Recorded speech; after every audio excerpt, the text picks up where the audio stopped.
रूप पाहता लोचनी सुख झाले मोताबनी रूप पाहता लोचनी सुख झाले मोताबनी तो हा विठ्ठल परवा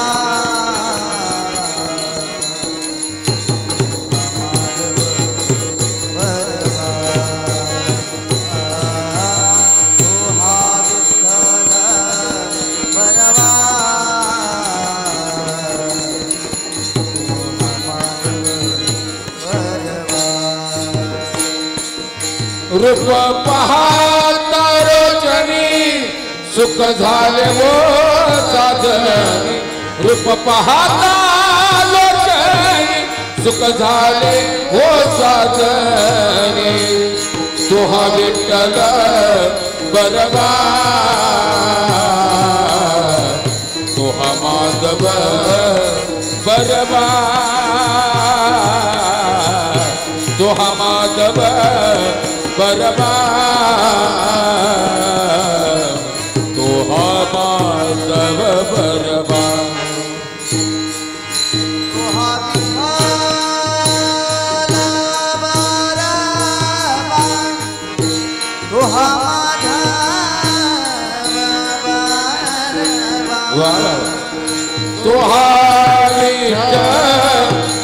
बरवा तो हा माधव बरवा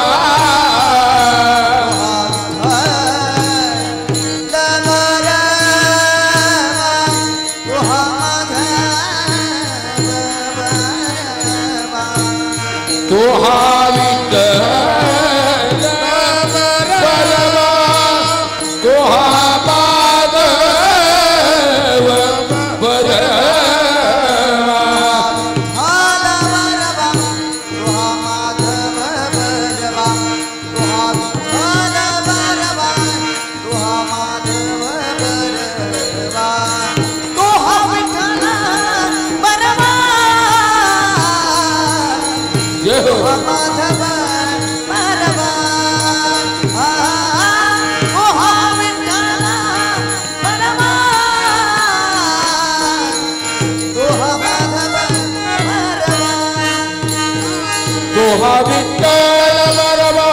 तो हा माधव बरवा विठ्ठल बरवा तो हा माधव बरवा तो हा विठ्ठल बरवा तो हा माधव बरवा तो हा माधव बरवा तो हा माधव बरवा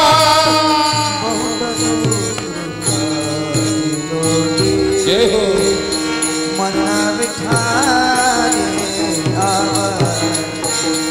मन विठाने आवडी मन विठाने बहुता सुकृताची जोडी म्हणून विठ्ठल म्हणून विठ्ठल आवडी म्हणून विठ्ठल आवडी तो हा विठ्ठल बरवा तो हा माधव बरवा तो हा विठ्ठल बरवा तो हा माधव बरवा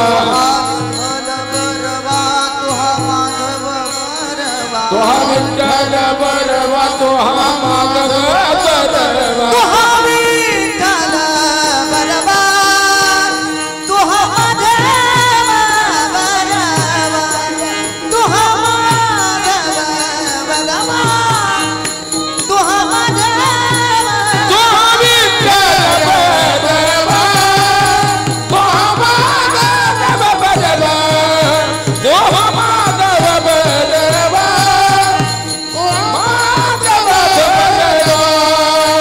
बरवा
किती वेळा जन्मा यावे नित्य भावे भजित म्हणून या जीव भ्याला शरण गेला विठूसे प्रारब्ध हे पाटी गाडी प्रारब्ध हे पाटी गाडे नसरे पुढे चालला म्हणून जीव भ्याला शरण गेला विठोसे तुका म्हणे रोकडी होती पाहे पजिती म्हणून या जीवा भ्याला शरण गेला विठूसी महायोग पिटे तटे भीमरत्यां वरम पुंडरीकाय धातु मुनिंद्रिय समागत्य तिष्ठन्तमानंद कंदं प्रदं पांडुरंग करू प्रथम नमन पांडुरंग करू प्रथम नमन पांडुरंग करू प्रथम नमन पांडुरंग करू प्रथम नमन पांडुरंग करू प्रथम नमन पांडुरंग करू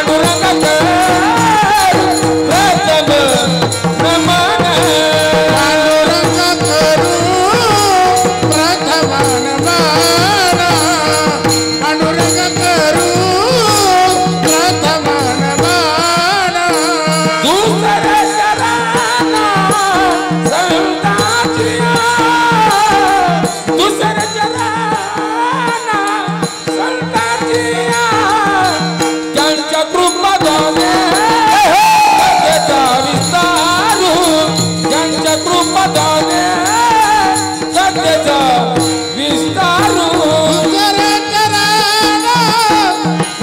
संताचिया दुसरे चरण संताचिया त्यांच्या कृपादान सत्याचा विस्तारू त्यांच्या कृपादान सत्याचा विस्तारू पांडुरंगा करू प्रथम नमन दुसरे चरण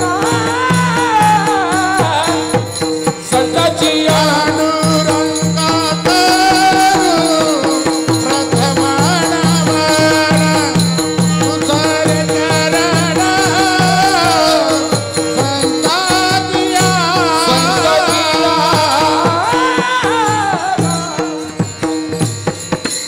बाबा भाग्य आहे माझं आज अतिशय पांडुरंगा करू प्रथम नमन दुसरे चरण संतांची या त्यांच्या कृपादाने कथेचा विस्तारू बाबाजी सद्गुरु दास तुका किती वेळा जन्मा यावे नित्य व्हावे प्रचित मनमोनी जीव भ्याला शरण गेला विठोसी प्रस्तुत प्राप्त कीर्तन रूपी सेवेकरता निवडलेला अभंग श्री देहुनी माझे चिन्मय स्वरूप असणारे वयाच्या 16 वर्षांनी स्वराज्य निर्माण केलं छत्रपती शिवाजी महाराज त्यांचे धर्मगुरु जगाचा मालक विश्वाचा चालक भगवान परमात्मा ज्यांचा दास होतो इतका अधिकार संपन्न असणारे देवमान्य संतमान्य जगदवंदनीय जगद्गुरु तुकोबाराय त्यांचा आज सेवेकरता 4 चरणाचा अभंग सेवेकरता निवडलेला आहे। अभंगाला सुरुवात करण्याच्या अगोदर थोडासा पर्याय द्यायचा तो म्हणजे असा की गेले 29 वर्ष झाले 29 वर्ष जगाच्या पाठीवरती तुमच्याकडे इस्टेट किती आहे तुमच्याकडे बंगले किती आहेत तुम्ही कुठल्या गाडीतून आलाय तुम्ही कोणती कपडे घातल्यात हे जिवंत आहे तोपर्यंत लक्षात राहतंय आणि मागं जर उरायचं असेल तर तुम्ही वागलाय काय ते मागं उरतं, एवढं लक्षात ठेवा. आणि ते 29 वर्ष झालं आता चाललंय. 29वी आज पुण्यतिथी आहे, पुण्यस्मरण आहे. गरिबांचे कैवारी बबनराव यशवंतराव भोयटे साहेब अखंड सेवा यांनी जी केली समाजाची. त्यांना 4 मुलं आहेत. राजेंद्र भोयटे, चंद्रकांत भोयटे, शहाजी भोयटे, अशोक भोयटे. आणि अट्टहासानं पिंपवडे बुद्रुकमध्ये माझं कीर्तन ऐकलं आणि खरोखरच ते म्हणलेत, महाराज तुमची कीर्तन सेवा पाहिजे. नाही, माफी मागतो बरं का. पूज्यता डोळान देखावी, स्वकीर्ती काने ऐकावी. मी माझी पूज्यता तुम्हाला सांगत नाही आहे. खरं हे शहाजी साहेब आहेत, त्यांनी अट्टहासानं मला विनंती केली की 29वी पुण्यतिथी आहे आणि माझी इच्छा आहे तुमची कीर्तन सेवा ठेवायची. त्यांनी आमंत्रित केलं, हाक मारली, आम्ही आलो. आणि पंढरीश भगवान परमात्म्याच्या चरणी अशी प्रार्थना करतो की हे पांडुरंगा, कैलासवासी बबनराव भोयटे साहेबांनी जशी सेवा केली, गरिबांची सेवा केली, त्याच प्रकारे शहाजी साहेब सुद्धा गरिबांची सेवा करतायत, समाजकार्य करतायत. देवा, त्यांच्या कार्यामध्ये जर कुठला अडथळा आला तर देवा त्यांच्या पाठीशी उभा राहा, हीच पंढरीच्या चरणावरती प्रार्थना. आज सेवेसाठी अभंग घेतलेला आहे जगद्गुरु तुकाराम महाराजांचा. जगद्गुरु तुकाराम महाराज याच्यावर जीवाला उपदेश करतायत. अरे किती वेळा जन्माला येणार आहात, किती वेळा मरणार आहात, किती वेळा जन्माला यायचंय, किती वेळा मरायचंय. पुनरपि जननम पुनरपि मरणम. जन्माला यावं मरावं, जन्माला यावं मरावं, जन्माला यावं मरावं, यातून काहीतरी मुक्त व्हायचं आहे का नाही तुम्हाला? या जन्म मरणाच्या फेरीतून जर तुम्हाला मुक्त व्हायचं असेल तर तुम्ही एक काम करा. काय करा? भगवान परमात्म्याचं नामचिंतन घ्या, भगवान परमात्म्याला शरण जा. तर जन्माला येऊन जर भगवान परमात्म्याला शरण नाही गेलात तर जगद्गुरु तुकाराम महाराज म्हणतात तुमची फजिती होईल. जीव जसा जन्माला आला तसा त्याला विसर पडलाय की भगवान परमात्म्याने इतका सुंदर नरदेह कशासाठी दिलेला आहे आणि आपण त्या देहाचा वापर कशासाठी करतोय, कशासाठी करायला पाहिजे याचा विसर पडलेला आहे. म्हणून ज्ञानोबाराय सांगतात 18व्या अध्यायामध्ये, आणि ते प्रतिपादन करत असताना ज्ञानोबाराय सांगतायत, तैसे हरपले आपण पेपावे, तै संता ते पाहता घेऊसावे, म्हणून वानावे ऐकावे तेची सदा. जन्माला आल्यानंतर आपल्याला विसर पडला दादा, तर कशाचा विसर पडला? तैसे हरपले आपण पेपावे. काय विसर पडला? की भगवान परमात्म्यानं 2 हात, 2 पाय, 2 डोळे, 2 नाक, बरोबर ना? म्हणजे तुमचं लक्ष आहे म्हणा. एकच नाक दिलंय भगवान परमात्म्यानं, 2 हात दिलेत, 2 पाय दिलेत. या हातांचा पायाचा वापर कशासाठी करायचा? याला स्वतंत्र क्रियामान कर्म म्हणतात. स्वतंत्रता आहे. त्या अवयवांचा वापर कशासाठी करावा हे तुमच्या हातात आहे, एवढं लक्षात ठेवा. हा, हे मी मान्य करतो. 2 डोळे मिळणं हे आपल्या हातात नाहीये, 2 पाय मिळणं हे आपल्या हातात नाहीये, 2 कान मिळणं हे आपल्या हातात नाहीये, मात्र 2 हात मिळणं हे आपल्या हातात नाहीये. मात्र मिळालेले हात, मिळालेल्या 2 हातांनी गायछाप मळावी का भजनात टाळ वाजवावा हे कुणाच्या हातात आहे? कुणाच्या हातात आहे? हे आपल्या हातात आहे, एवढं लक्षात ठेवा. आपल्या हातात आहे ते महाराज. खरं चांगलं वागावं का वाईट वागावं, त्याच इंद्रियांनी भजन करावं का त्याच इंद्रियांनी भावाचा बांध पोकरावा, हे कुणाच्या हातात आहे? हे आपल्या हातात आहे, एवढं लक्षात ठेवा. जे काय कर्म करतो ते आपल्या वाट्याला येतं. म्हणून जगद्गुरु तुकोबाराय याच्यावर जीवाला उपदेश करतायत. जन्माला येऊन मायाजळ नात्यामध्ये अडकण्यापेक्षा जर तुम्ही भगवान परमात्म्याचं नामचिंतन केलं, देवाच्या नामचिंतन केलं, भगवान परमात्म्याला शरण गेलात तर तुम्ही जन्म मरणाच्या फेरीतून मुक्त व्हाल.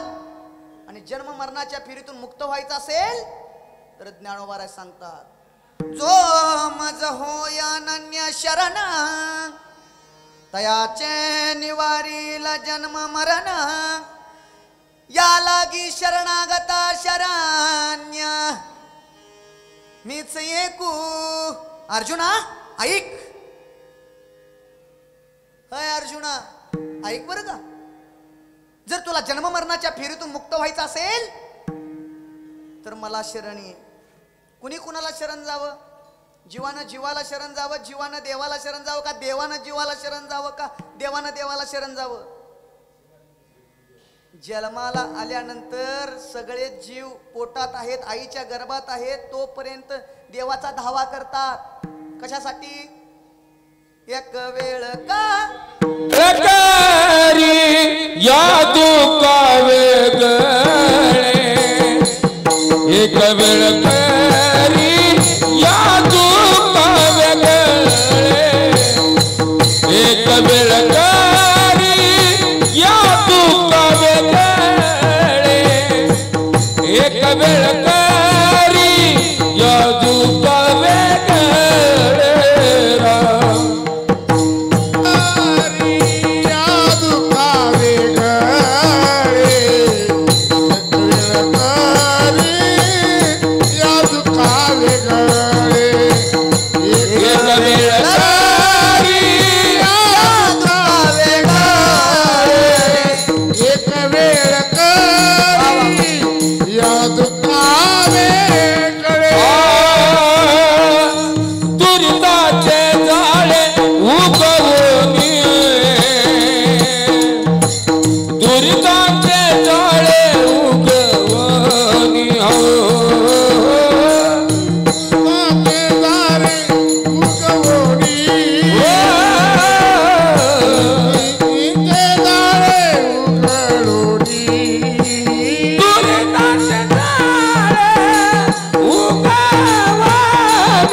आईच्या पोटामध्ये आहे तोपर्यंत सगळीच धावा करतात, देवाला हात जोडतात. देवा, तो जीव आईच्या पोटात आहे तोपर्यंत म्हणतो, देवा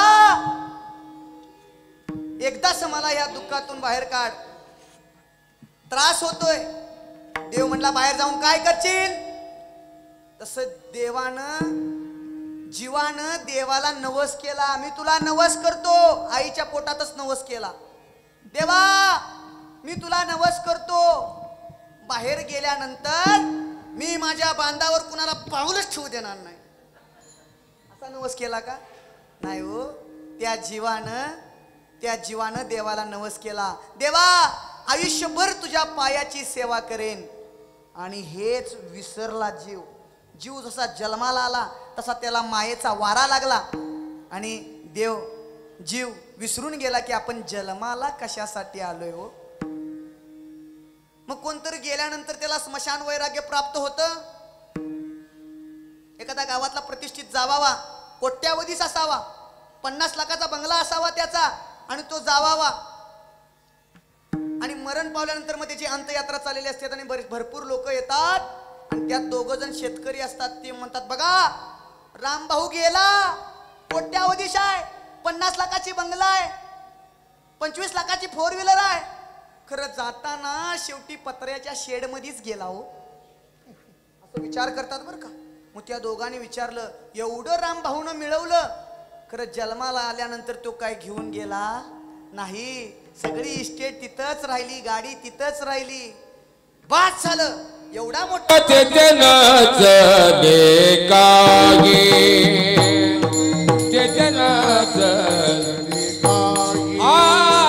सत्ता संपदा राहील टायेचे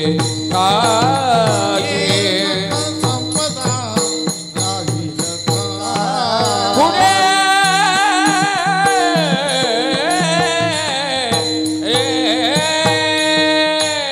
पुढे संचित जाईल ग्वाये, पुढे संचित तुका म्हणे तय माता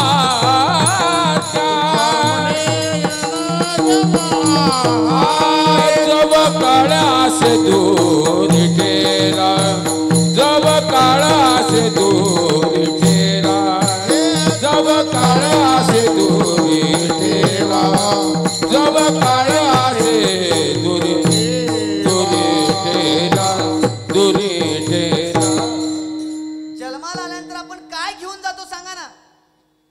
काही घेऊन जात नाही आपण. मग त्या अंतयात्रेला आलेल्या दोघांनी विचार केला, बाद झालं, राम भाऊ आता इथं सगळं ठेवून गेला ना, उद्या सुद्धा उद्यापासून आपण अजिबात प्रपंचातलं काही करायचं नाही. उद्या उठायचं ते डायरेक्ट गावाचं नाव कसं महाराज? ते वयाच्या मानानं जरा लक्षात राहत नाही. उद्या उठायचं ते डायरेक्ट वाघोलीच्या पांडुरंगाच्या मंदिरात जाऊन काकडाच सुरू करायचा. घरला जायचं नाही. असं कुठं ठरवलं? स्मशानात आहे तोपर्यंत. एकदा का एकदा अग्नी दिला, धन दिलं, दुसऱ्या दिवशी घरी हे गेले, सकाळी 5ला उठूनच खुरप दोऱ्या घेऊन पिंडीला पळाले. जरा कोल्हापूरची भाषा आहे, समजते ना?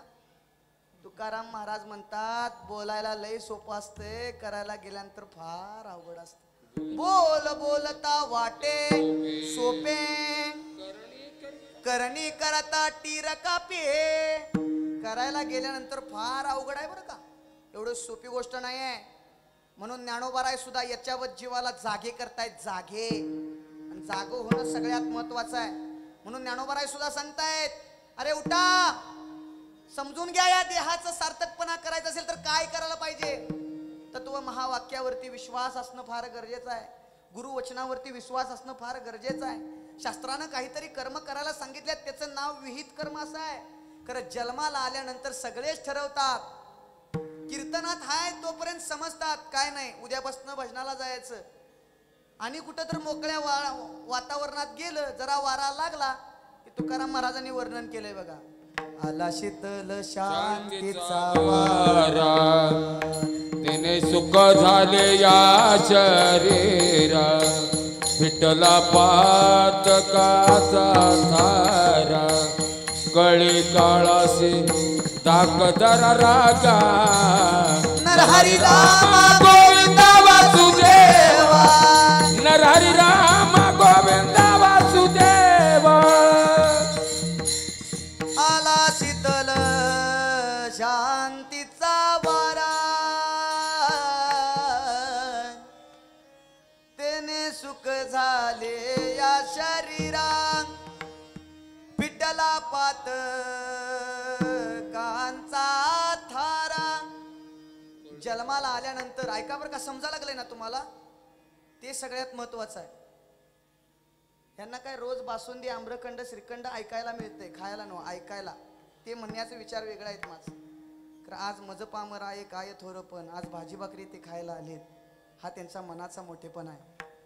ऐका बरं का, खाली बसलेले, वर बसलेले, मांड्या घातलेले, मांडी न घातलेले, खुर्ची बसलेले, वट्ट्यावर बसलेले, चष्मा घालून आलेले, ऐका बरं का, सगळ्यांना मी सांगतोय, उठा, जागे व्हा आणि ऐका. काय ऐका? जगद्गुरु तुकाराम महाराज आजच्या अभंगामध्ये सांगतायत, अरे किती वेळा जन्माला येणार आहात, किती वेळा मरणार आहात. या जन्म मरणाच्या फेरीतून जर तुम्हाला मुक्त व्हायचं असेल तर भगवान परमात्म्याला शरण जा.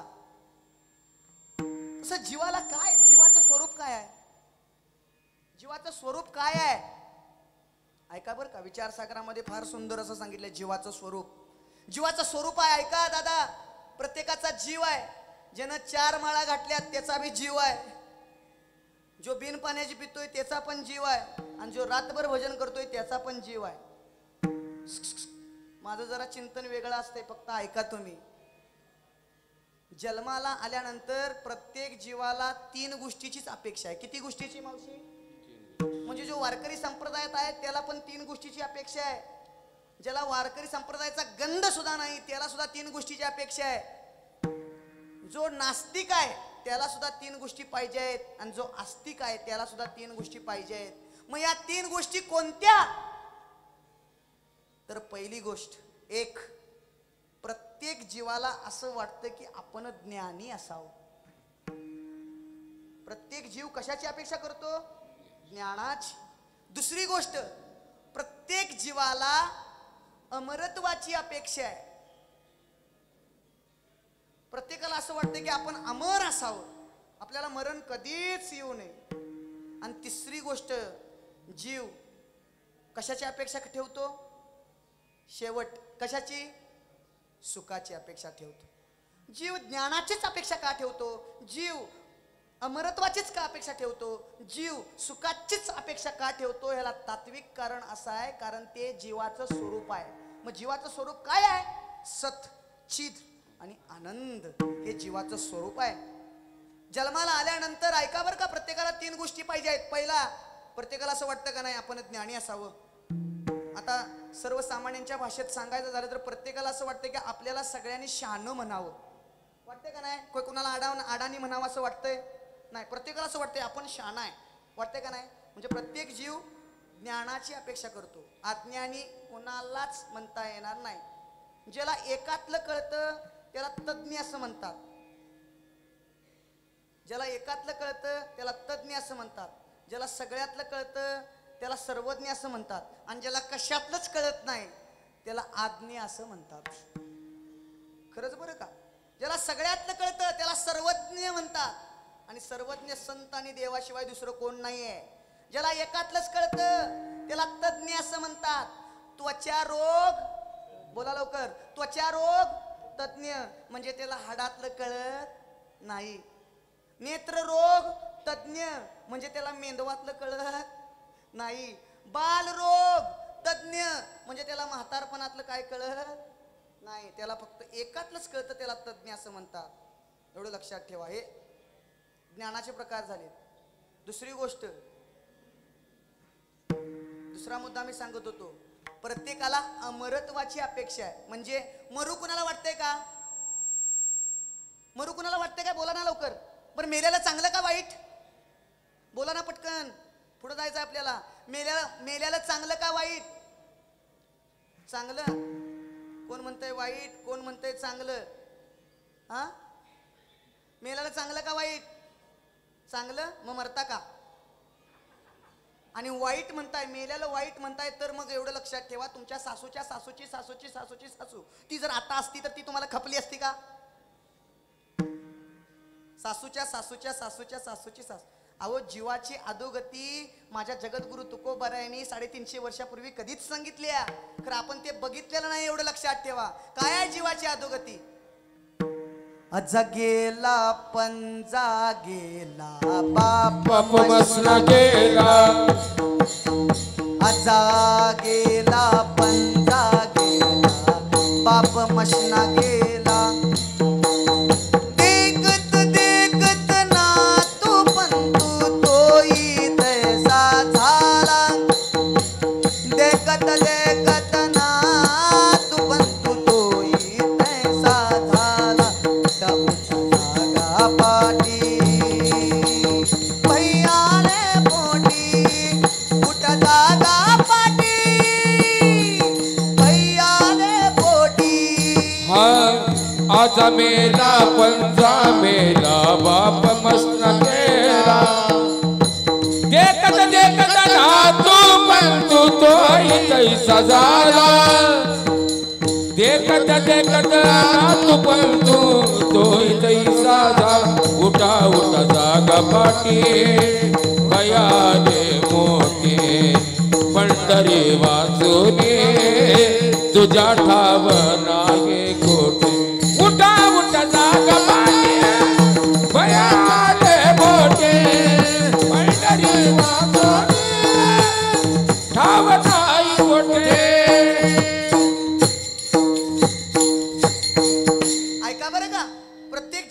वाटतंय मी जगेल मी जगेल मी जगेल.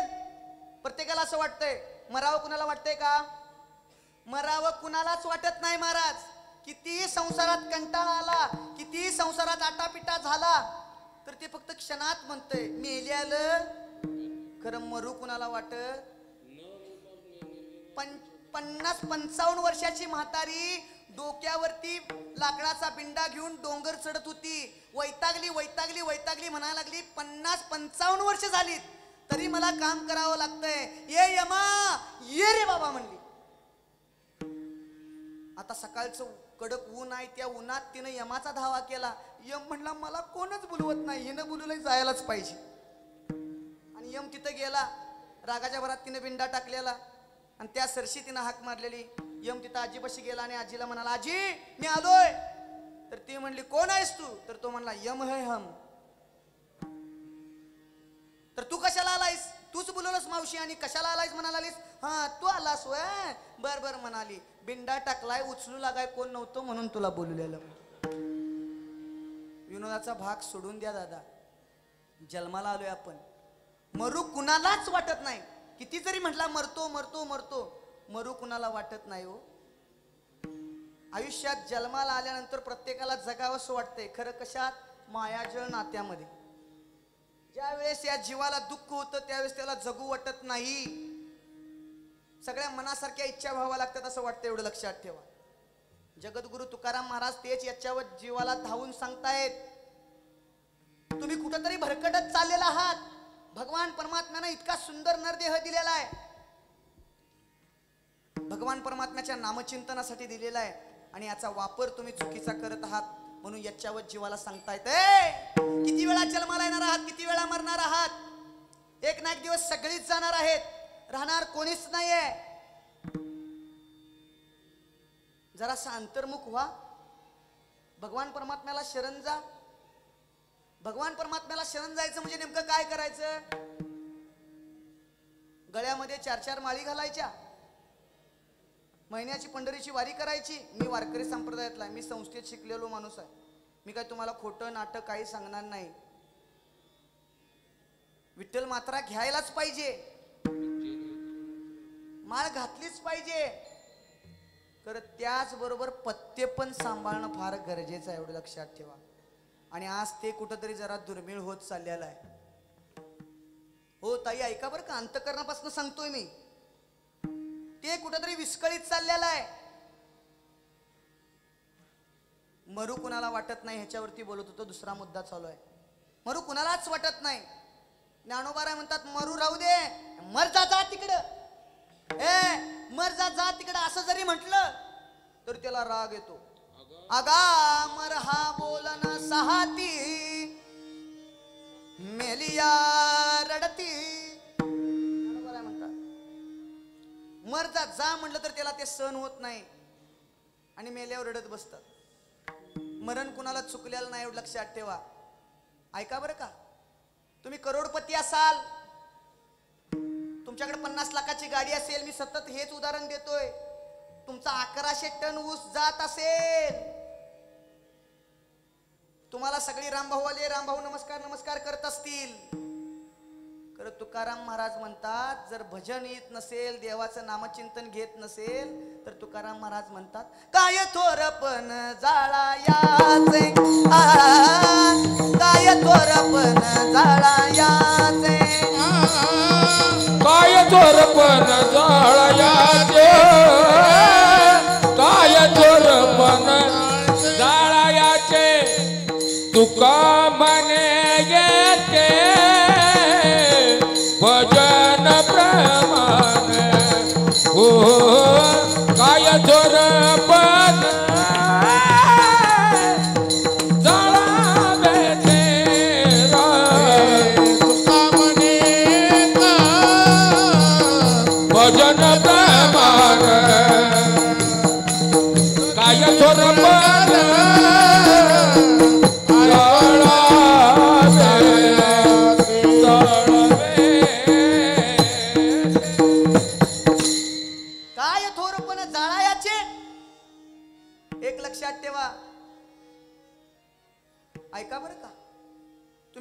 सांभाळ असाल, पांढरे कपडे घातले असतील, 3000चा कोट घातला असेल, सुंदर धोतर असेल, जी टॉकीज फेम असाल, मी माझ्यावरच घेतो. तुम्हाला कशाला बोलू? परत आणि तर्का मिळत नाहीत. ऐका बरं का, खरंच सांगतो तुम्हाला, तुम्ही भगवान परमात्म्याचं नामचिंतन करताय, तुम्ही देवाला अभिषेक किती वालताय, तुम्ही भजन किती करताय, तुम्ही नामचिंतन किती करताय, तुम्ही पंढरीच्या वारीला किती जाताय, त्याच्यापेक्षा तुम्ही वागताय कसं ते सगळ्यात महत्वाचं आहे. एवढं लक्षात ठेवा, वागणं सगळ्यात महत्वाचं आहे. आचरण नसेल तर काय उपयोगाचं नाही, एवढं लक्षात ठेवा. ताई ऐका बरं का, खरंच सांगतोय मी, अंतकरणापासून हे बोलतोय, जे खरं आहे, सत्य आहे. जाऊ दे, बहिरंग आणि अंतरंग एक असणं पाहिजे. लोकांत आणि एकांत समसमान असला पाहिजे. त्याला संत असं म्हणतात. महाराज कुणालाही संत म्हणत नाहीत. मानवी जीवनाची विशेषता कुणाला पण देता येत नाही. 29 वर्ष झालीत जाऊन, आज पण पुण्यतिथी होतं, कर्म चांगलं आहे म्हणून होतं, एवढं लक्षात ठेवा. तुका म्हणे येते पाहिजे जातीचे, एड्या गबाळाचे काम नव्हे, कुणाचंही होणार नाही. मानवी जीवनाची विशेषता कुणाला पण देता येत नाही.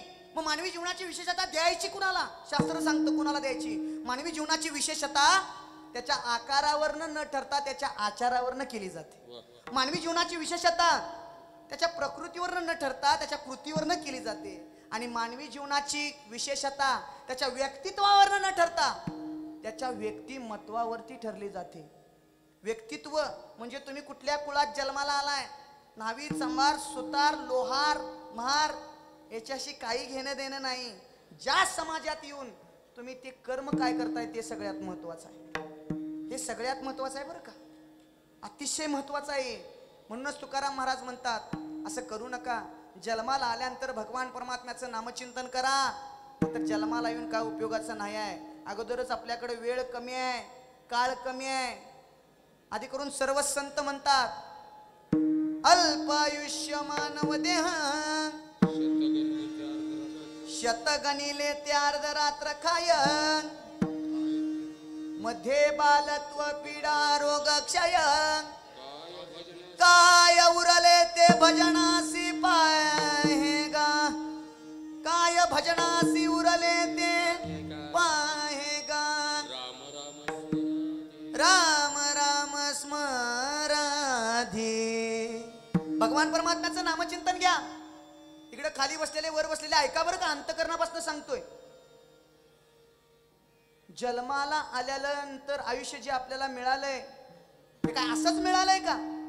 एक एक योनी कोटी कोटी फेरा. जन्माला आल्यानंतर पशूंच्या जन्माला जावं लागतंय, जलचर प्राण्यांच्या मध्ये जन्माला जावं लागतं, किड्या मुंगी म्हणून जन्माला यावं लागतं, झाडाच्या जन्माला जावं लागतं. आणि ज्यावेळेस पाप पुण्य समान होतं तेव्हा मनुष्य देह मिळतो.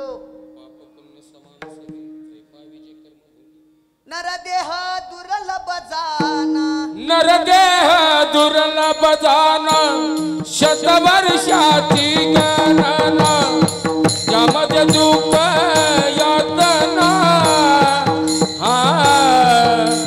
तुम्ही अटवा मधुसूदन गा. नरदेह दुर्लभ जाना, शतवर्षाची गणना, यामध्ये दुःख यातना. तुम्ही अटवा मधुसूदन गा.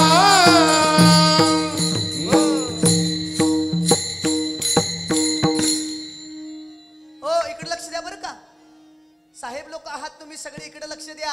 अंतकरणापासून सांगतोय मी, ऐका बरं का. आयुष्याची किंमत फक्त मी म्हणतो एकाच व्यक्तीला कळाली. ते म्हणजे कोण माहिती आहे काय? ऐका बरं का, सगळ्यांनी अंतकरणापासून ऐका. आयुष्याची किंमत एकाच व्यक्तीला कळाली. लग्न ठरलं, लग्न ठरलं बरं का. आणि लग्न ठरल्यानंतर लग्नाच्या मंडपामध्ये उभा राहिलेत आणि ब्राह्मणानं चालू केलं, स्वस्ती श्री गणनायकं गजमुखं मुरेश्वरं सिद्धिदाम. आता एवढं सगळं म्हणत नाही, कुणाचं असलं तर बोलवा. पार्ट टाइम धंदा आहे तो आमचा. विनोदाचा भाग सोडून द्या. नाही खरंच की बऱ्याचशाच महाराजांनी आता कीर्तनाच्या बॅग मध्ये बायोडेटा गोळा करायला चालू केल्या.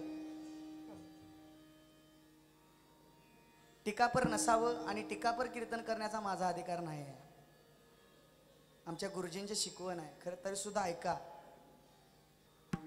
लग्नाच्या मंडपामध्ये उभा राहिले आणि ब्राह्मणानं सांगितलं शुभमंगल सावधान. सावधान म्हटल्यानंतर गळ्यात जो हातात जो हार होता तो ब्राह्मणाच्या गळ्यात घातला आणि पळतच सुटले. कोण? संत रामदास स्वामी. पळत सुटले पळत सुटले पळत सुटले पळत सुटले आणि एका चौकात जाऊन उभारले. आणि उभारल्यानंतर ते सांगायला लागले ओरडून, ऐका हो ऐका, सावधान व्हा, सावध व्हा, सावध.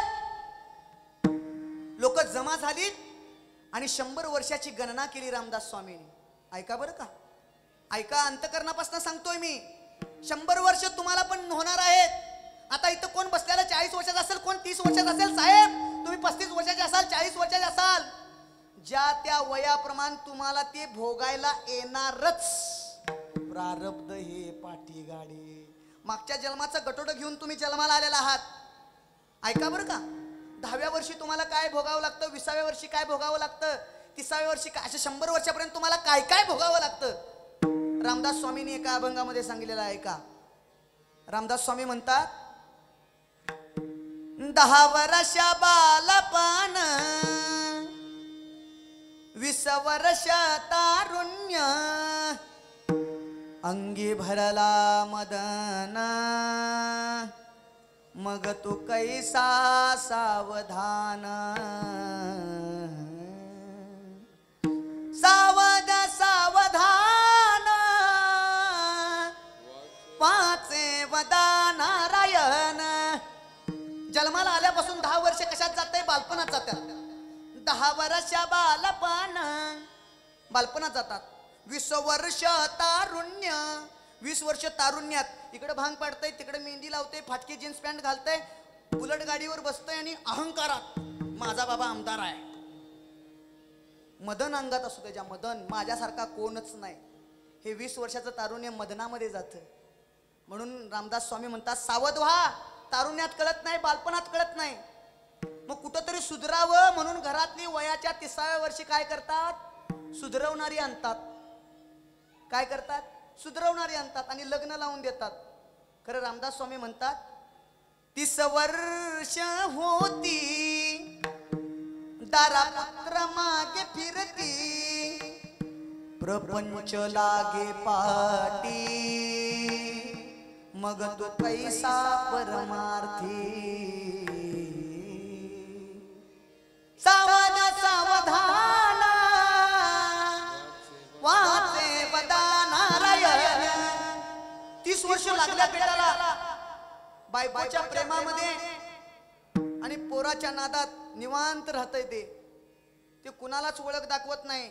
40व्या वर्षी म्हणतोय बायको आणि मी, बाकी कोण नाही. आईला विचारत नाही, बाबाला विचारत नाही, चुलत्याला हाक मारत नाही, मामा आला तरी त्याला विचारत नाही. वयाच्या 40व्या वर्षी त्याच्या फक्त डोक्यात एवढंच असतंय, म्हणता मी माझे निघले हे तो संपत्तीचे वारे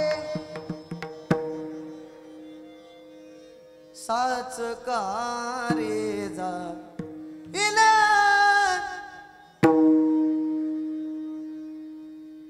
अहंकारानं 40 वर्ष घालवतंय. 40व्या वर्षी काय होतं? 40 वर्ष झाली. ऐका बरं का, 40 वर्षात काय येतंय? 40 वर्ष झाली डोळा 40 आली डोळ्यास भुरळ पडली कैसी दूर आणि जवळी. 40व्या वर्षी घरातल्याशी पण किंमत देत नाही आणि बाहेरच्याशी पण किंमत देत नाही. मग आता खरी आयुष्याची गणना आणि गंमत, आयुष्याची खरी गंमत 50 वर्षानंतर चालू होते. आणि मग जीवाला त्या 50 वर्ष लागतात आणि 50 वर्ष लागल्या पेटाला काय होतं? 50 वर्ष झाली 50 वर्ष झाली 50 वर्ष होती हलती दातांच्या पंगती, श्याम केस शुभ्र होती, त्या सिंहातारा म्हणती. 50व्या वर्षात दात हालू लागतात, काळे शुभ्र केस पांढरे होतात आणि लोक त्याला म्हातारा म्हातारा म्हणू लागतात. ही जीवाची दशा आहे. आणि 60व्या वर्षात काय होतंय? साठीची बुद्धी नाटी, मग हात आली काठी, वस वस लागे पाटी. 60व्या वयात काय म्हणतात? तीच सून तेच पोरग ते म्हणतंय, ए म्हाताऱ्या इथं कशाला बसलायस? वट्ट्यावर बसून बस, तिथंच बसून भाकरी खायची, किचन पर्यंत यायचं नाही असं म्हणतात. हो, त्याच 60व्या वर्षी होतं असं एवढं लक्षात ठेवा.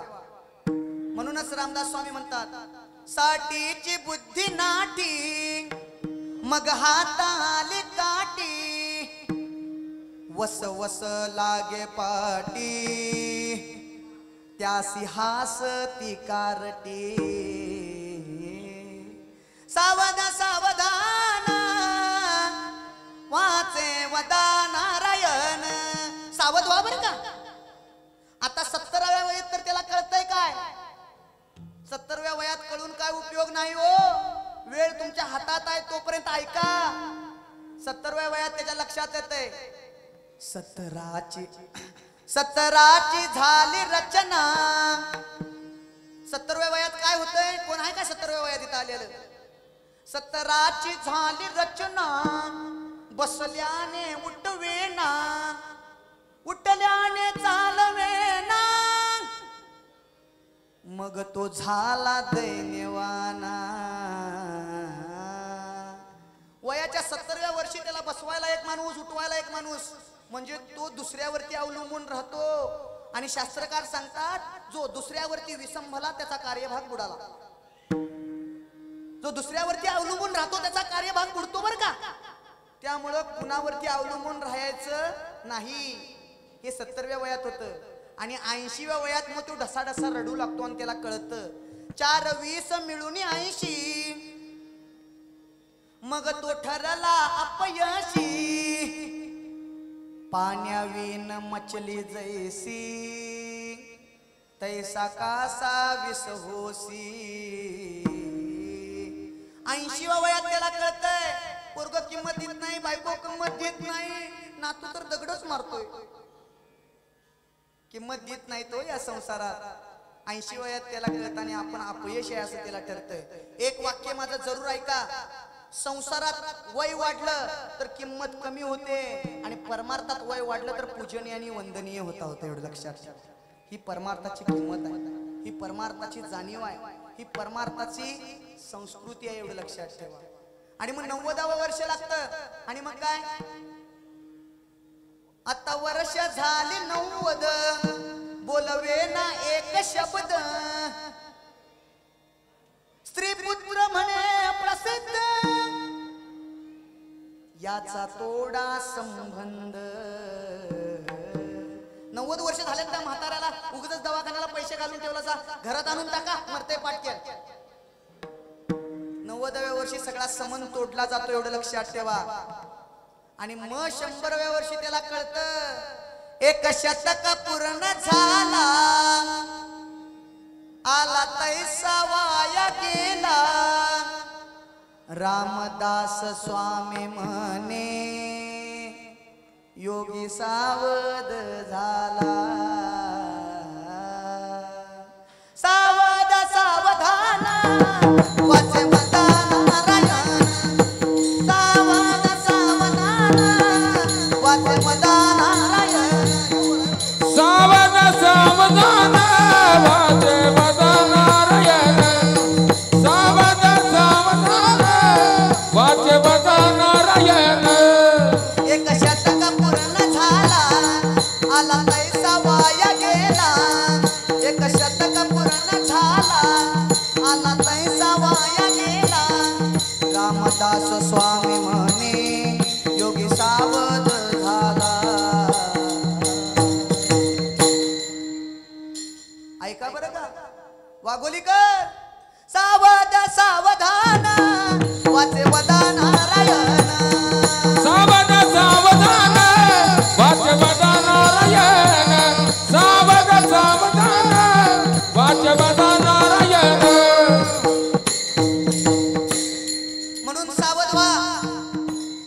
सावध व्हा. तुकाराम महाराज तेच सांगतात. ही मायाजळ नाती कुठपर्यंत प्रेम करतात माहिती आहे का तुम्हाला? 350 वर्षापूर्वी तुकोबारांनी गात्यात सांगितलेलं आहे. होय मावशी ऐका, दादा ऐका, साहेब ऐका बरं का. माऊली हात जोडून विनंती करतो तुम्हाला, अंतकरणापासून बोलतोय, ऐका बरं का. मायाजळ नाती कुठपर्यंत प्रेम करतात? कुठपर्यंत प्रेम करतात ही मायाजळ नाती? बाळ जन्माला येतं त्यावेळेस त्याचं लय लाड असतात. 3 महिन्याचं बाळ आहे तर त्याला 4 कामगार लागतात. 3 महिन्याचं बाळ आहे, 4 कामगार, पाणी घालायला 1 जण, टाळू धरायला 1 जण, मांडीव ठेवून मालिश करायला 1 जण. आता हे किती वर्ष लाड आहेत? थोडेच दिवस लाड आहेत. आंघोळ घालून त्याला काजळ लावते आई, आणि त्या बाळा 1 वर्षाच्या बाळाला आई कुठे उचलून देते? आजाच्या हातात उचलून देते. सकाळची वेळ आहे, आजा कवळ्या उन्हाला त्या बाळाला घेऊन उभा राहतोय. ऐका बरं का, तात्विक कारण तुम्हाला सांगालोय, काहीतरी मी सांगणार नाही आहे. 1 वर्षाच्या बाळाला आजा चौकात घेऊन उभा राहिलाय. गावातली येतेली जाताली माणसं त्या बाळाकडे बघतात, किती गोंडस बाळ आहे म्हणतात, आणि माटक्यान पप्पी घेतात, मुक्का घेतात. 1 वर्षाच्या बाळाची पप्पी अख्खं गाव घेतय. मग तेच बाळ 72 वर्षाचं झालं तर तिची पप्पी का घेत नाहीत? याला तात्विक कारण आहे. ऐका बरं का, याला तात्विक कारण आहे. तेच बाळ, तोच गाल, तेच डोळं, तेच नाक. मग 72 वर्षानंतर त्या जीवाचं असं काय झालं की लोक त्याला लाथा मारू लागतात, हाड हाड म्हणतात. त्याच म्हाताऱ्याला हाड हाड म्हणतात. तुकाराम महाराजांनी सांगितलं की हा समाज, ही माणसं, ही नाती कुठपर्यंत प्रेम करतात? तुकाराम महाराज सांगतात, जोवरी चळन तोवरी म्हणाती माझा.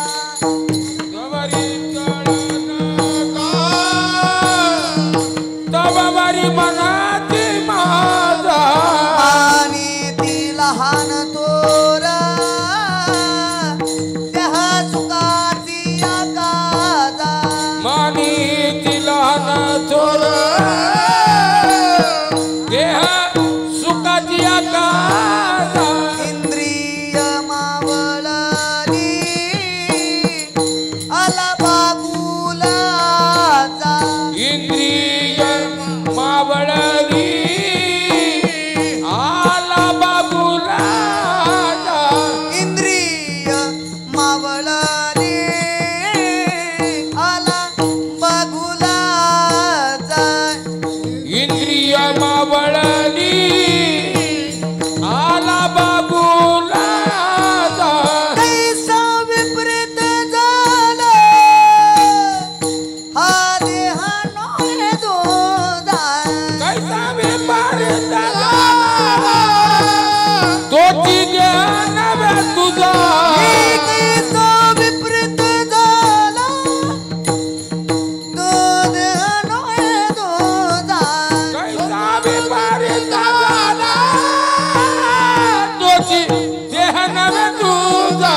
आता माझा दृष्टी देई नंदा माया बाबा. आता माझा दृष्टी देई पांडुरंगा माया बाबा. आता माझा दृष्टी देई पांडुरंग माया बाबा. शरण मी आलो तुझ निवारोनी या बाबा. देश वेश नोहे, देश वेश नोहे माझा सहज फिरत आलो. ओ ऐका ना, एक व्याख्या आहे, अंतकरणापासून सांगतो साहेब. कदाचित ह्या महाराजांची मी माफी मागतो, कारण ती व्याख्या मी तयार केलेली आहे. आणि मी कर्मयोगावर जास्त बोलणारा माणूस आहे, एवढं लक्षात ठेवा.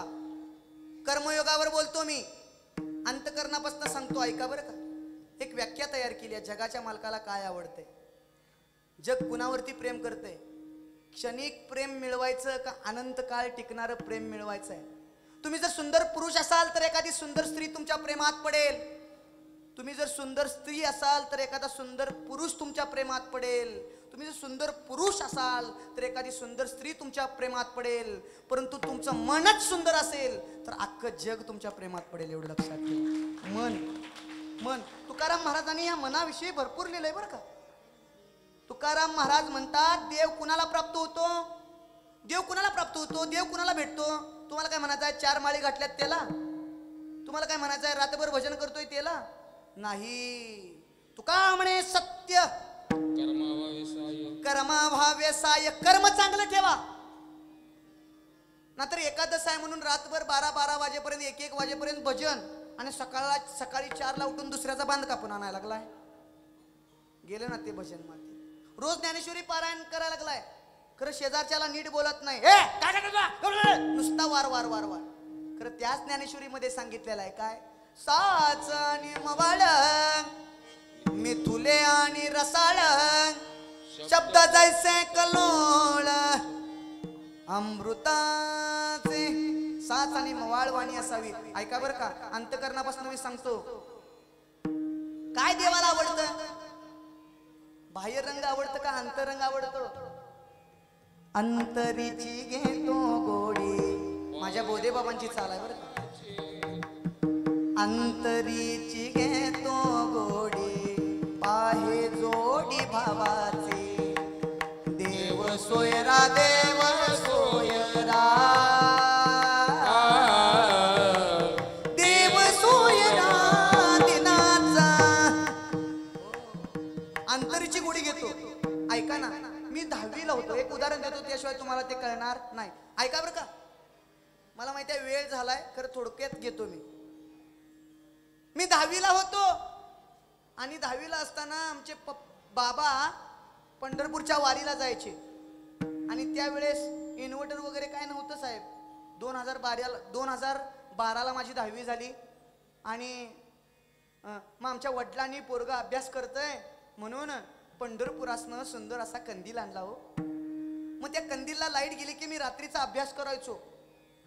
8 दिवस, महिनाभर, 3 महिने मी ना अभ्यास त्याच्यावरती केला. आणि कालांतरानं त्या कंदिलाचा प्रकाश काय झाला, मंद झाला. मग मी आईला हाक मारली, आई अगं तेल पण भरपूर टाकलंय. ऐका बरं का, रूपक तयार करायला लागलोय मी. तेल पण भरपूर टाकलंय, वात पण मोठी आहे, मग याचा प्रकाश का पडत नाही? मग मला आमची आई म्हणाली, बाळा ए भाव्या म्हणायची मला, भाव्या ते कंदील जरा पुस. काय म्हणाली? कंदील जरा पुस. मग मी फडकं घेतलं आणि त्या कंदिलाला पुसायला लागलो. कंदिलाला पुसायला लागलो आणि पुसला कंदील मी. बाहेर असा सुंदर असा कंदील पुसला. खरं तरी सुद्धा तो कंदील काय प्रकाश द्यायचं नावच घेईना. मग आईला मी परत हाक मारली, आई अगं कंदील पुसला खरं प्रकाश देत नाही. मग आमची आई म्हणाली, अरे बाळा बाहेरनं पुसून काय उपयोग नाही, कंदील कुठनं पुसला पाहिजे. हे मी कुठल्या कंदीलचं सांगा लागलोय, कोणत्या कंदीलचं सांगा लागलोय? माझ्या समोर बसलेल्या कंदिलांचं सांगा लागलोय. समोर बसलेल्या कंदिलांचं सांगा लागलोय मी. बाहेरनं देखणं दिसून काय उपयोगाचं नाही, बाहेरनं गंध लावून काय उपयोगाचं नाही, बाहेरनं पांढरी शुभ्र कपडे घालून काय उपयोगाचं नाही. माऊली अंतकरणापासून सांगतो, तुका मन चित्त करार निर्मळ येवनी गोपाळ राग देते.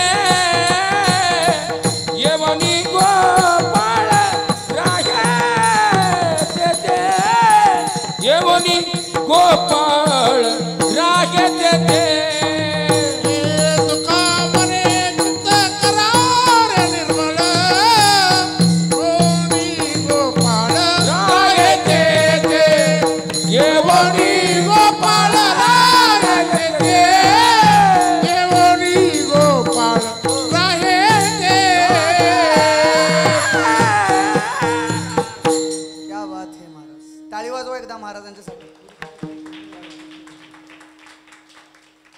कीर्तनात बसून जर टाळ्यांची केली टाळाटाळी तर वरती गेल्यावर यम कवटाळी. त्यामुळे कीर्तनात टाळ्या वाजवायची. कळालं? हा, हे पकवाज, हे तबला, हे पकवाज, हे हार्मोनियम, हे गायक, हे टाळाची किंमत माहितीये का तुम्हाला? गुळा गुळा वाजती टाळ, गुळा गुळा वाजती टाळ, झन्ना झन्ना. हिची ताकद सांगत आहे महाराज. ऐका, मी सांगत होतो काय, चित्त शुद्ध पाहिजे. काय पाहिजे? चित्त शुद्ध पाहिजे हो. आतून ते धुतलं पाहिजे. वरून काय उपयोग नाही. डेटॉल, संतूर, लायबॉय किती बी लावा, खरं मन स्वच्छ नसेल तर ते काय उपयोगाचं नाही.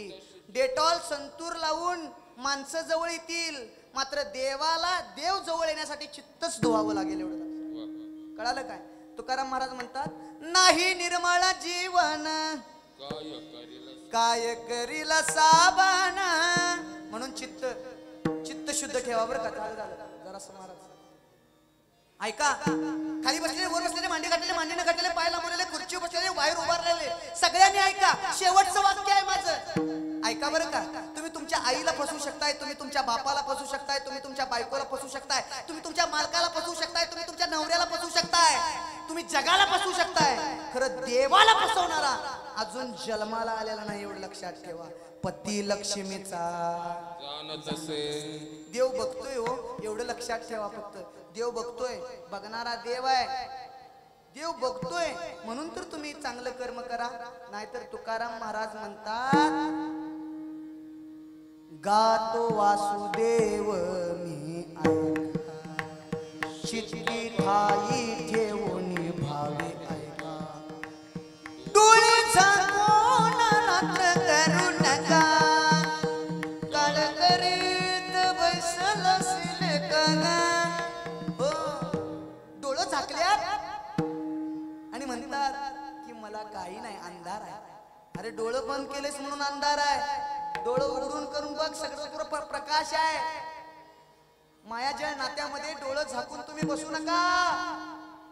कारण कोण काळ करीत बैसला सी लेका गा. काळ लेका करायला लागलाय. एवढं लक्षात ठेवा.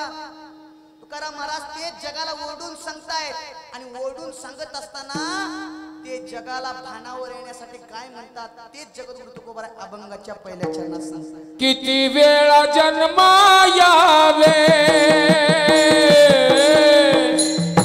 किती वेळा जन्मा यावे, किती वेळा जन्मा यावे, किती वेळा जन्मा यावे, किती वेळा जन्मा, किती वेळा जन्मा, किती वेळा जन्म यावे, यावे, किती वेळा जन्म यावे, वेळा जन्म यावे, किती वेळा जन्म यावे, किती वेळा जन्म यावे, किती वेळा जन्म यावे, नित्य व्हावे पाजित, नित्य व्हावे पाजित, नित्य व्हावे पाजित, नित्य व्हावे पाजित, मनवनी जीव भ्याला, मनवनी जीव भ्याला, मनवनी जीव भ्याला, मनवनी जीव भ्याला, मनवनी जीव भ्याला, मनवनी जीव भ्याला, मनवनी जीव भ्याला, मनवनी जीव भ्याला, जीव भ्याला, मनवनी जीव भ्याला. अभंगाच्या प्रथम चरणात जगद्गुरु तुकाराम महाराज सांगतात, ऐका बरं का वाघोलीकर, किती वेळा जन्मा यावे, किती वेळा नित्य व्हावे फजिती. किती वेळा जन्माला येणार आहात, किती वेळा मरणार आहात. या जन्म मरणाच्या फेरीतून जर तुम्हाला मुक्त व्हायचं असेल तर एक काम करा बरं का. नाहीतर त्या नाही त्या यमासे त्या यमाला करुणा नाही दादा. तुकाराम महाराज म्हणतात, काळ करीत बैसला सिले का गा. हौसाबाई कुणाच्या बांधाला जाऊन कुणाचं काय आणलंस हे जरी कुणी बघितलं नसेल तर जगाच्या मालकानं ते बघितलं, एवढं लक्षात ठेवा. जगाच्या मालकानं ते बघितलंय बरं का. देव जाणताय, देवाला सगळं कळतं. देव जाणता, देव जाणता, देव जाणता, देव जाणता. दुसऱ्याचं घेऊन घरात ठेवून, दुसऱ्याचं घेऊन घरात ठेवून काय उपयोग आहे? कबीर महाराज तेच सांगतायत. तूने जो कमाया है, तूने जो कमाया है, तूने जो कमाया है, दूसरा खाएगा, खाली हाथ आया है, खाली हाथ जाएगा. रिकाम्या हाताने आलाय दादा, रिकाम्या हाताने जाणार आहे, तेवढं लक्षात ठेवा. म्हणूनच तुकाराम महाराज सांगतायत, जन्माला आल्यानंतर नको ते कर्म करून आयुष्य बर्बाद करण्यापेक्षा भगवान परमात्म्याचं नामचिंतन करा.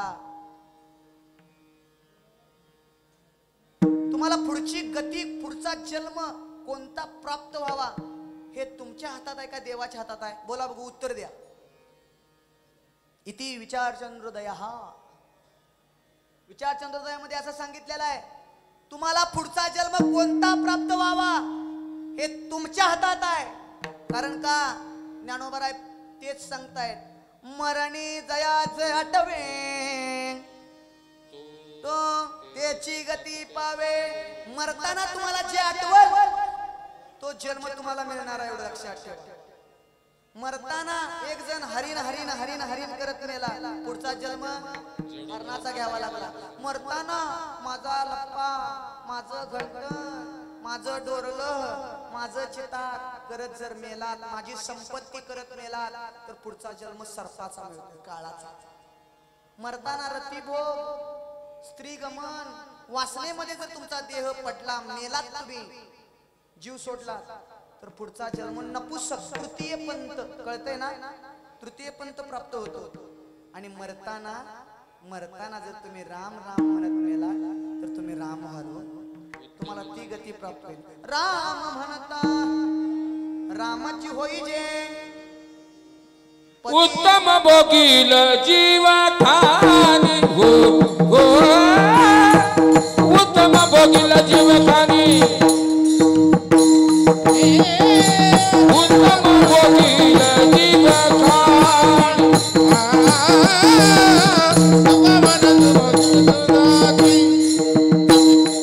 उत्तमाची गती तो एक पावेल, उत्तम भोगील जीव ठाणी, उत्तम भोगील जीव तो एक पावेल, उत्तम भोगील जीव ठाणी,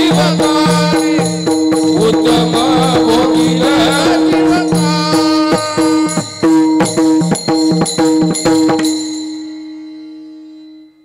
भोगील जीवखानी म्हणलेलं नाही, उत्तम सगळ्यात महत्वाचा आहे. उत्तम कुळात तुम्ही जन्माला जाल, उत्तम कुळात तुम्ही प्राप्त व्हाल.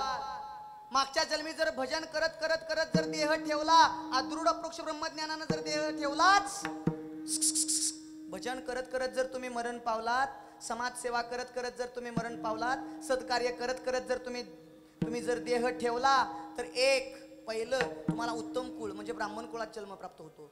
2 संत कुळात जन्म प्राप्त होतो. संत कुळात जन्माला नाही जर आलात तर देव तुम्हाला 3ऱ्या कुळात जन्म प्राप्त होतो, आणि तो 3रा कुळ म्हणजे श्रीमंत कुळात.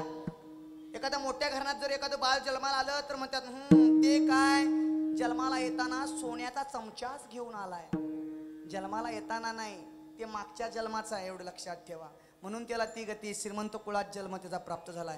म्हणजे जे आता श्रीमंतीमध्ये आहेत ते मागच्या जन्माचे कोण आहेत? भजन करणारे आहेत. मात्र श्रीमंतीच्या अहंकारामध्ये त्यांना थोडासा विसर पडलाय.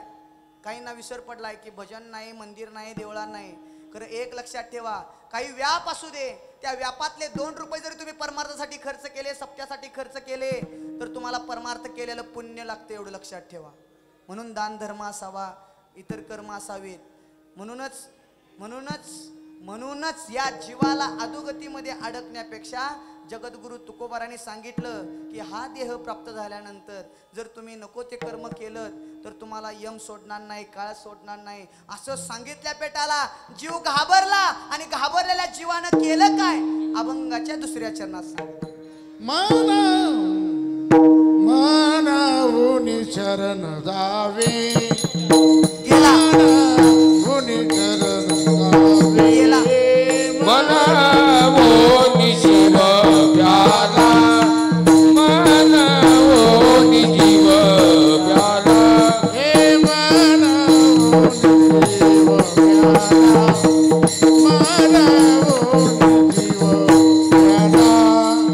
मनावोनी जीव प्याला मनवोनी जीव प्याला शरण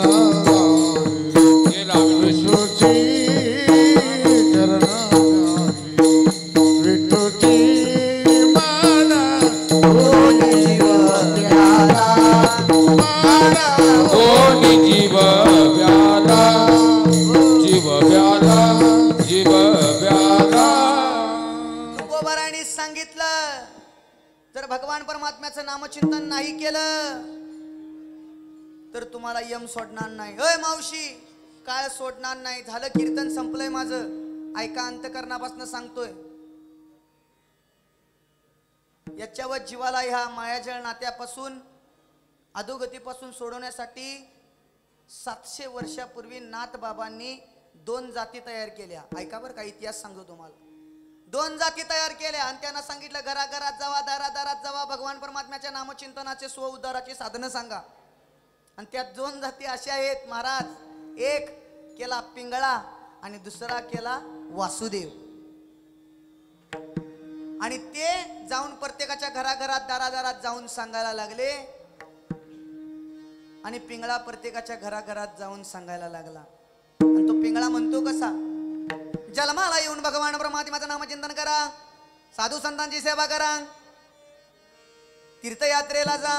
आणि एवढं जाऊन जर तुम्हाला नाही कळलं तर नाथ बाबा म्हणतात हे जरी नाही कळालं मग दुसरा येईल. हे जरी नाही कळालं हे जरी नाही कळलं तरी दुसरा येईल. हे जरी नाही कळलं हे जरी नाही कळालं मग दुसरा येईल. हे जरी नाही कळालं हे जरी नाही कळलं तरी दुसरा येईल. हे जरी नाही कळलं सरत शेवटी बा काळ बांधून नेईल. सरत शेवटी बा काळ बांधून नेईल. सरत शेवटी बा काळ बांधून नेईल. सरत शेवटी बा काळ बांधून नेईल. एका जनार्दनी आमचे काय जाईल.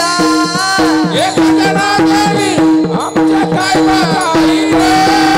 एका जनार्दनी आमचे काय जाईल. एका जनार्दनी आमच्या काय बाईल. पिंगळा पिंगळा पिंगळा पिंगळा पिंगळा महाद्वारी बोल बोली तो देकान पिंगळा महाद्वारी. पिंगळा महाद्वारी बोल बोल जगता पिंगळा महाद्वारी. पिंगळा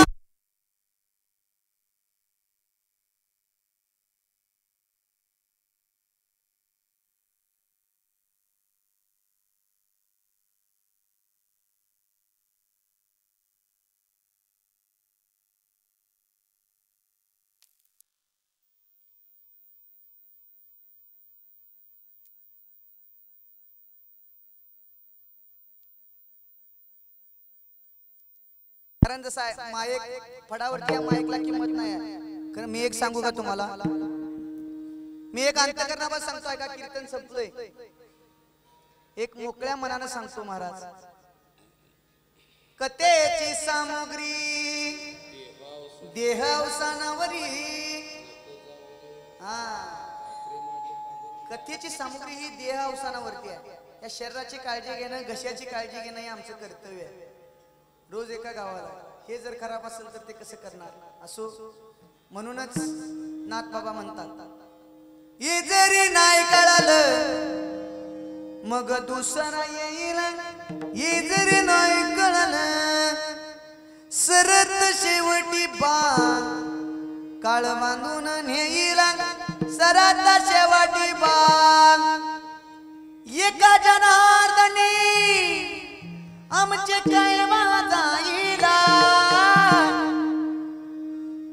पिंगळा महाद्वारी मोल बोली दोन्ही गाण पिंगळा महाद्वारी असो जीव घाबरला एवढं लक्षात ठेवा आणि मग जीवानं ऐकलं मग तरी सुद्धा चांगलं वागून सुद्धा जीवाच्या वाट्याला वाईटच व्हायला लागलं मग तुकोबाराने त्याला सांगितलं ऐका एक वर्ग असा आहे चांगलं वागून चांगलं होणारा चांगलं वागून वाईट होणारा वाईट वागून चांगलं होणारा आणि चांगलं वाईट वागून वाईट होणारा 4 वर्ग सांगितले चांगलं वागून चांगलं होतं त्यावेळेस लोक नावं ठेवत नाही वाईट वागून चांगलं होतं त्यावेळेस लोकांच्या डोक्यात राहतंय आणि चांगलं वागून वाईट होतं त्यावेळेस एक लोकांच्या डोक्यात राहतंय मग असं का तर तुकाराम महाराजांनी त्याचं उत्तर दिलं काय प्रारब्ध हे माटी गाडी तुम्हाला जे भोग वाट्याला येतात ते तुमच्या मागच्या जन्माचं गटोड आहे तुमच्या पाठीवरती ते तुम्हाला भोगावंच लागेल प्रारब्ध हे पाठी गाडे नसरे पुढे चालता ते नुसतं तसंच चालत जाऊन राहणार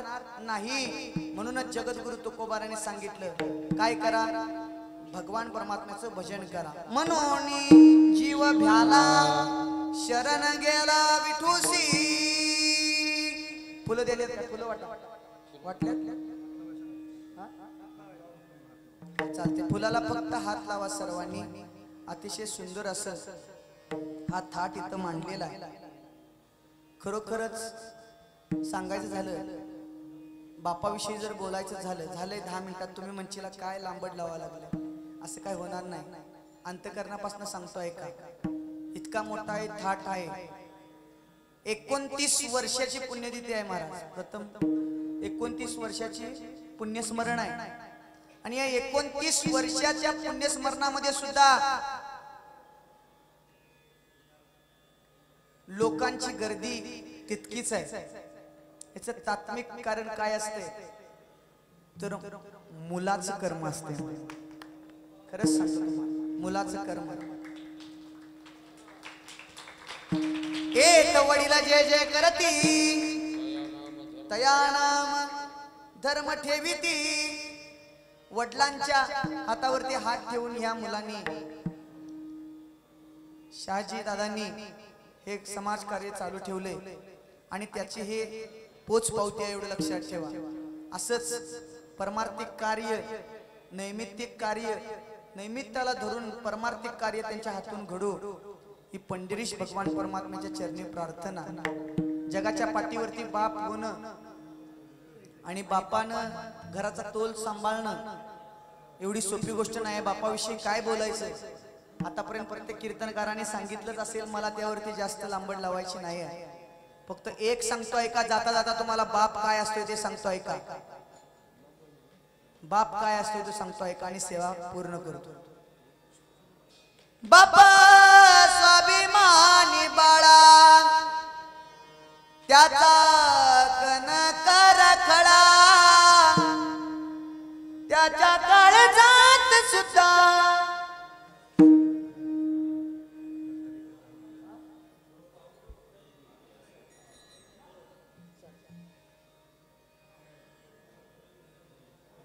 एखादी मुलगी परगावी दिली आणि परगावी दिल्यानंतर